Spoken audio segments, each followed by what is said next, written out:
आपकी एक्सरसाइज 1.2 का third question है ये।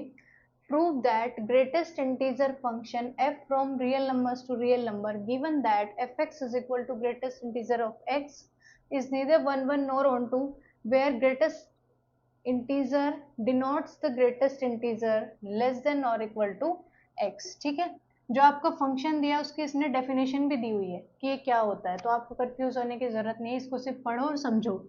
ये क्या डिनोट करता है? ये डिनोट करता है कि ग्रेटेस्ट इंटीजर लेस देन और इक्वल टू एक्स। मीन्स आप यहाँ पे जो भी एक्स रखेंगे या तो उसके इक्वल हो, इंटीजर हमें लेना है। ठीक है, ये आप दिमाग में रखो कि आपको वैल्यू क्या लेनी है, इंटीजर वैल्यू लेनी है विच इज लेस देन होगी या तो इस एक्स से या फिर इसके इक्वल होगी। ठीक है, अब देखो कैसे। मान लो ये आपका ग्रेटेस्ट इंटीजर फंक्शन है, अब मैं एक्स को मान लेती हूँ let x is equals to 1.3489। ठीक है, ये हो गया। अब इसका ग्रेटेस्ट इंटीजर क्या आएगा? 1.3489 का ग्रेटेस्ट इंटीजर क्या आएगा? डेफिनेशन के अकॉर्डिंग क्या है कि हमें लेना है ग्रेटेस्ट इंटीजर लेस देन और इक्वल टू x। मतलब ये जो हमारा x है या तो इससे कम होनी चाहिए या फिर इसके इक्वल होना चाहिए, और लेना क्या है हमें? इंटीजर वैल्यू लेनी है। अब इसके इक्वल अगर हम लेंगे तो ये तो इंटीजर नहीं है, ये तो रियल नंबर है। अगर इंटीजर क्या होते हैं? 1 2 3 4 5 इस टाइप के ये जो नंबर होते हैं ये आपके इंटीजर्स होते हैं, इसी तरह से माइनस में। ठीक है, और जीरो भी होता है। लेकिन जब अगर हमारे पास 1.3489 है तो ये आपका एक रियल नंबर है, नॉट एन इंटीजर। ठीक है, ये आपका इंटीजर नहीं है, ये आपका रियल नंबर है। तो अब आप इस नंबर के इक्वल या फिर लेस सोचो क्या होगा इंटीजर। इक्वल तो भैया हो नहीं सकता क्योंकि ये तो रियल नंबर, ये खुद एक इंटीजर नहीं है। अगर मैं लेती यहाँ पे 1 तो इसके इक्वल इंटीजर तो यही खुद हो जाता। अब इसके लेस लेंगे तो इससे लेस क्या आएगा? 1 आएगा। पॉइंट्स वाले जो नंबर्स हैं उनको हटा दो और जो आगे पॉइंट के पहले जो नंबर लिखा उसको लिख दो, सिंपल 1 आ जाएगा। ठीक है, समझ आया कैसे लिखते हैं ग्रेटेस्ट इंटीजर? चेक करते हैं 411। हमें करना क्या, सिर्फ 11 की डेफिनेशन लगानी है और जो गिवन फंक्शन है वो समझना है हमें, बस और कुछ नहीं करना है। हमें दिखाना है कि 11 नहीं है। 11 नहीं दिखाना है तो हम एग्जाम्पल लेके चलेंगे। मान लो let x1 is equals to 1.3489 x2 is equals to 1.689। ठीक है, मैंने ये दो नंबर्स मान लिए x1 और x2 जो कि दोनों अलग अलग हैं, डिस्टिंक्ट एलिमेंट लेके चली हूँ। लास्ट में दिखाऊंगी कि कैसे इन दोनों डिस्टिंक्ट एलिमेंट्स की इमेज सेम आएगी। अगर दो अलग अलग नंबर की इमेज सेम आ रही है it means that function is not 1 1। देखो कैसे करेंगे। अब हम निकालेंगे f ऑफ x1। निकालो f ऑफ x1 क्या होगा? Greatest integer x1 which will be greatest integer of 1.3489, जो क्या होगा आपका? आप सोचो क्या होगा। फिर उसके बाद निकालेंगे हम f of x2। Copy pen निकालो और सोचो क्या आएगा। x2 का ग्रेटेस्ट इंटीजर 1.689 क्या होगा बताओ। देखो आपको कुछ नहीं करना है, मैं आपको याद करने का तरीका बताती हूँ। जब भी हमें ग्रेटेस्ट इंटीजर फंक्शन निकालना हो तो जो डेसिमल के बाद जो भी नंबर है उसको हटा दो, बाकी जो डेसिमल पॉइंट के लेफ्ट साइड में जो भी नंबर है उसको लिख दो, वही उसका आंसर होगा। ठीक है, मीन्स इंटीजर वैल्यू लेनी है तो पॉइंट्स के उधर वाला हटा दो और पॉइंट्स के लेफ्ट साइड वाला नंबर लिख दो। अगर मान लो ये होता 111.34 तो हम पॉइंट्स के राइट वाला पार्ट हटा देते, लेफ्ट वाला लिख देते, तो इसका ग्रेटेस्ट इंटीजर क्या आ जाएगा? 111। ठीक है, कंफ्यूज होने की जरूरत नहीं है, बहुत आसान है। तो हम लेके चले दो नंबर अलग अलग, लेकिन दोनों की इमेज क्या आ रही है? सेम आ रही है। फिर से वही हो जाएगा, since x1 not equal to x2 but f of x1 is equals to f of x2, this implies f is not 1 1। ठीक है, for on to के लिए भी वही सेम। अब आपको एक नंबर ऐसा ढूंढ लो जिसकी प्रीइमेज आपको नहीं मिल रही है, तो अगर एक भी नंबर ऐसा एग्जिस्ट कर जाए जिसकी प्रीइमेज नहीं मिलेगी तो फंक्शन ऑन टू नहीं होगा। मान लो late 0.0 0.3489.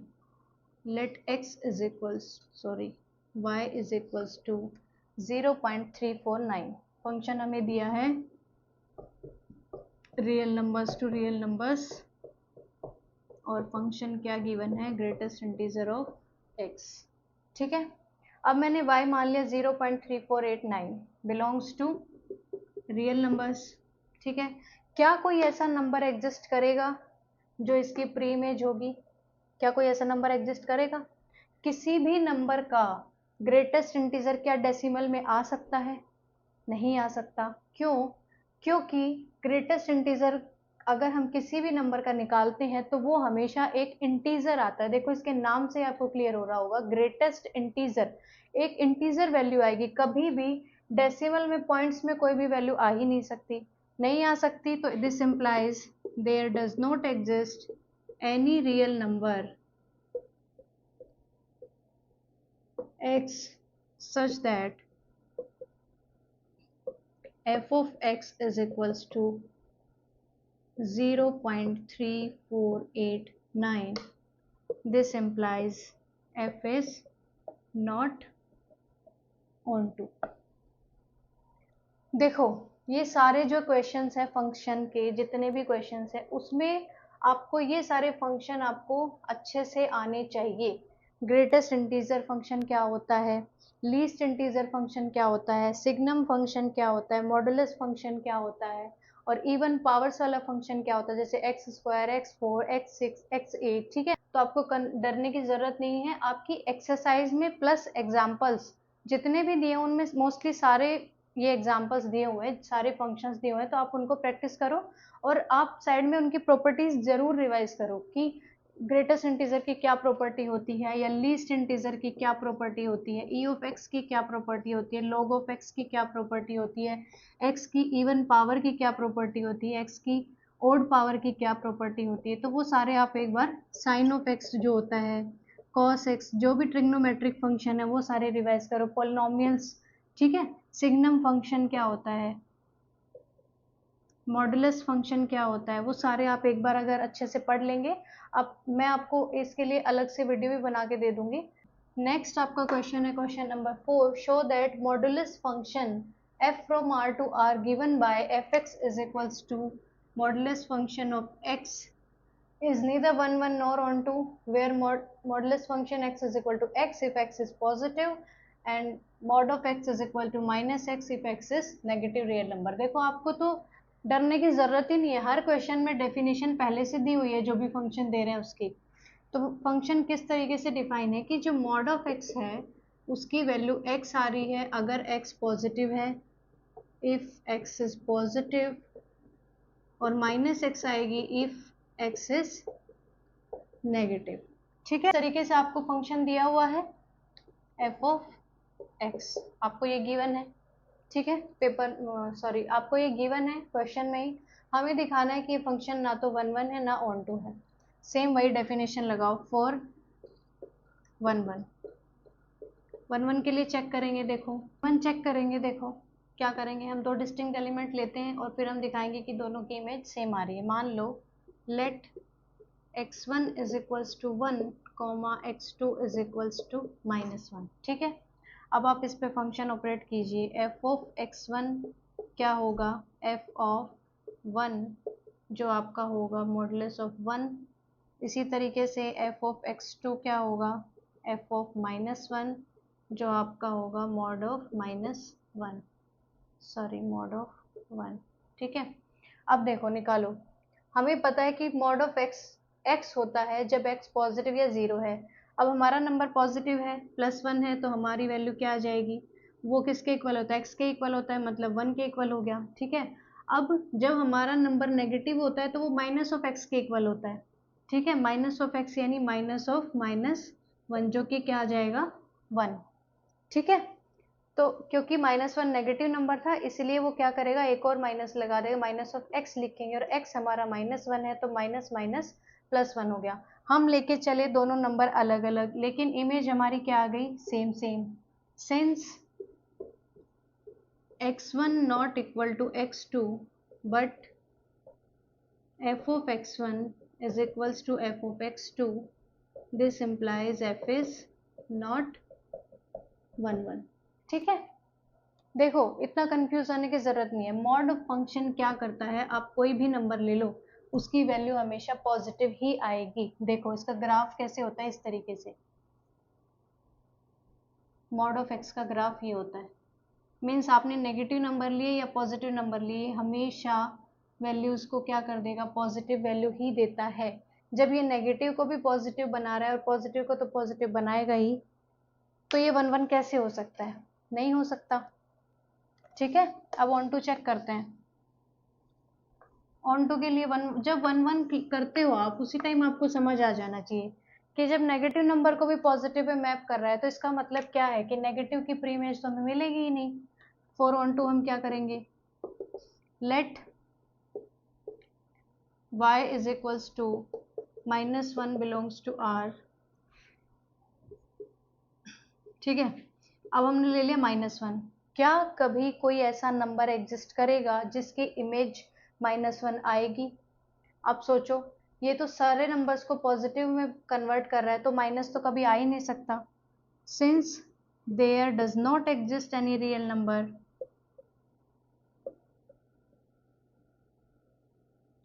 x belongs to R such that f of x is equals to -1, this implies f is not onto। ठीक है, देखो अब आपको लग रहा होगा कि मैम अपने आप एग्जाम्पल ले लेती हैं और फिर उसके बाद बोल देती हैं कि कोई नंबर ऐसा एग्जिस्ट नहीं करेगा जिसकी इमेज ये आएगी तो वो ऑन टू नहीं होता है, और इसी तरीके से 1 1 में ले लेती हैं। देखो बच्चा, ये जितने भी क्वेश्चंस हैं, इन सब क्वेश्चंस में आपको जो गिवन फंक्शन है, जैसे यहाँ पे मॉड फंक्शन दिया था, लास्ट एग्जाम्पल में ग्रेटेस्ट इंटीजर वाला फंक्शन दिया था, अगर आपको उनकी प्रॉपर्टीज आपको पता है तो आप ये क्वेश्चन कर सकते हैं, अदरवाइज आप ये क्वेश्चन नहीं कर सकते। प्लस आपको 1 1 ऑन टू की डेफिनेशन भी क्लियर होनी चाहिए। 1 1 में हमें क्या करना है कि दो डिस्टिंक्ट एलिमेंट लेके चलेंगे, लेकिन हम दिखा देंगे कि उनकी इमेज सेम आ रही है, तो इट मीन्स वो 1 1 नहीं होगा। इसी तरीके से हम ऑन टू के लिए क्या करेंगे कि हम कोई एक ऐसा एलिमेंट, ऐसा रियल नंबर दिखाएंगे कि उसकी कोई भी प्री इमेज एग्जिस्ट नहीं करती, मतलब ऐसा कोई रियल नंबर एग्जिस्ट ही नहीं करता जो उस पर मैप करेगा, तो फंक्शन ऑन टू हो ही नहीं सकता। ऑन टू के लिए तो हमें कोडोमेन के हर एलिमेंट के लिए प्री इमेज मिलनी चाहिए, लेकिन ऐसा होगा नहीं, तो वो ऑन टू नहीं होगा। इट मीन्स आपने प्रूव कर दिया कि ये जो फंक्शन मॉड फंक्शन है, ना तो 1 1 होता है और ना ही ऑन टू होता है। जिसमें आपको फंक्शन दिया है सिग्नम फंक्शन। सिग्नम फंक्शन की डेफिनेशन ये होती है सिंपल, इसके अलावा कुछ भी नहीं है। क्या होती है कि सिग्नम फंक्शन क्या करता है, जो पॉजिटिव रियल नंबर्स होते हैं, कुछ भी नंबर हो, 1 2 3 1 पॉइंट इनफाइनाइट जो भी है, पॉजिटिव नंबर्स को वो 1 पे मैप करता है और नेगेटिव नंबर्स को वो -1 पे मैप करता है और 0 को 0 पे। ठीक है, मतलब आप कोई भी रियल नंबर लो, ये आपकी एक्स एक्सिस है, ये वाई एक्सिस है, आप कोई भी पॉजिटिव रियल नंबर लेंगे तो वो उसको 1 पे मैप करेगा, और आप कोई भी नेगेटिव रियल नंबर लेंगे तो उसको -1 पे मैप करेगा और 0 को 0 पे मैप करेगा। x ग्रेटर देन 0 का मतलब होता है कि positive numbers, x less than 0 का मतलब होता है नेगेटिव नंबर्स। ठीक है, 0 का मतलब 0। अब देखो 1 1 के लिए कैसे करेंगे, 4 1 1, ये तो बहुत ही आसान है, कोई भी दो पॉजिटिव नंबर ले लो, दोनों के लिए सेम आएगा। Let x1 is equals to 12, x2 is equals to 3। x1 is equal to f of 12 और f of x2 is equals to f of 3। देखो क्या आएगा, जब भी कोई नंबर ग्रेटर देन 0 है, दोनों ग्रेटर देन 0 हैं, तो उसके लिए आपका फंक्शन क्या वैल्यू दे रहा है, 1, मतलब 12 को भी 1 पे मैप करेगा और 3 को भी 1 पे मैप करेगा। ठीक है, हम एलिमेंट्स लेके चले डिस्टिंक्ट, पर इमेज हमारी आ रही है same. Since x1 not equal to x2 but f of x1 is equals to f of x2, this implies f is not 1 1। ठीक है, अब ऑन टू के लिए चेक करो, फॉर ऑन टू। अब एक बात बताओ, जब ये फंक्शन वैल्यू ही 3 दे रहा है कि 1 -1 और 0, बाकी सभी रियल नंबर कहाँ चले गए, बाकी सब तो आए ही नहीं, बाकी किसी भी और नंबर पे मैप ही नहीं कर रहा, तो आप कोई भी नंबर उठा लो। Let y is equals to 2 since there does not exist any real number, any x belongs to R such that f of x is equals to 2, this implies f is not on 2. ठीक है. 11 let f from R to R such that fx is equal to x4. आपको ये 4 options दिए हुए हैं, आपको इसमें से करेक्ट ऑप्शन जो है वो चूज करना है. कैसे देखो, फर्स्ट ऑप्शन दिया है f is 1 1 on 2, second option है f is many 1 on 2, third है 1 1 but not on 2, लास्ट है कि ना तो 1 1 है और ना ही on 2 है. तो कैसे चेक करोगे? अभी मैंने आपको पीछे समझाया था कि जब भी इवन पावर्स का कोई भी फंक्शन होता है वो क्या करेगा, उसका जो रेंज सेट आएगा उसमें सारे एलिमेंट्स पॉजिटिव होंगे, नेगेटिव आएंगे ही नहीं. क्यों?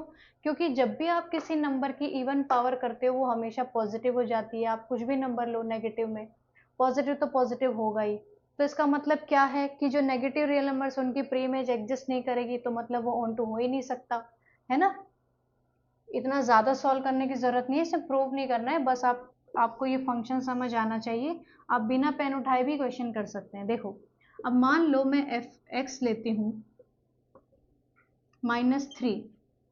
क्या कभी कोई ऐसा रियल नंबर एग्जिस्ट करेगा जिसकी हम पावर 4 करें और वो -3 आ जाए? पहली बात तो ये कि जब हम इवन पावर करेंगे तो नेगेटिव रियल नंबर आने का तो कोई सवाल ही पैदा नहीं होता.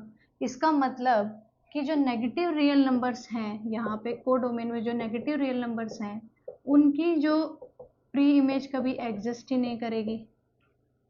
अगर एक भी नंबर ऐसा मिल गया जिसकी प्री इमेज एग्जिस्ट नहीं कर रही, तो इसका मतलब फंक्शन ऑन टू है ही नहीं. अब देखो, फर्स्ट में दिया है फिर 1 1 ऑन टू, तो ये इनकरेक्ट हो जाएगा. क्यों? क्योंकि फंक्शन ऑन टू हो ही नहीं सकता, इवन पावर्स है. इसको तो आप देख के ही कर दिया करो, कभी भी इवन पावर्स वाला ऑन टू होगा ही नहीं. ठीक है? क्यों? क्योंकि देखो ग्राफ से भी आपको समझ आएगा, इवन पावर्स का ग्राफ हमेशा इस टाइप से बनता है. आप कोई भी ले लो, x2 x4 x6 इसी टाइप से बनेंगे. तो इसका मतलब जो नेगेटिव रियल नंबर्स है उनकी तो प्री इमेज आ ही नहीं रही, तो ऑन टू हो ही नहीं सकता. सेकेंड ऑप्शन दिया है f is many 1 onto है ही नहीं, तो ऑन टू होगा कैसे? थर्ड ऑप्शन दिया f is 1 1 but not onto, ये हो सकता है. लास्ट ऑप्शन दिया f is neither 1 1 nor onto, ये भी हो सकता है. इन दोनों में से अब हमें चेक करना पड़ेगा कि क्या फंक्शन 1 1 होगा. अब देखो, x1 1 और x2 ले लो -1. f ऑफ 1 क्या आएगा? 1 की पावर 4 1. f ऑफ -1 क्या आएगा? 1 -1 रेज टू पावर 4 क्या आएगी? 1. यानी कि नंबर हम अलग अलग लेके चले लेकिन इमेज क्या आ गई? सेम आ गई. नंबर डिस्टिंक्ट है बट इमेज हमारी सेम आ रही है, इसका मतलब फंक्शन 1 1 भी नहीं है. तो ऑप्शन क्या करेक्ट हो जाएगा? D option. ठीक है, function is neither 1 1 nor onto. Clear हुआ? Functions 1 1 many 1 onto, surjective, bijective, injective सब आपका खत्म होता है. अगर आपको वीडियो पसंद आए तो वीडियो को लाइक कीजिए, चैनल को सब्सक्राइब कीजिए और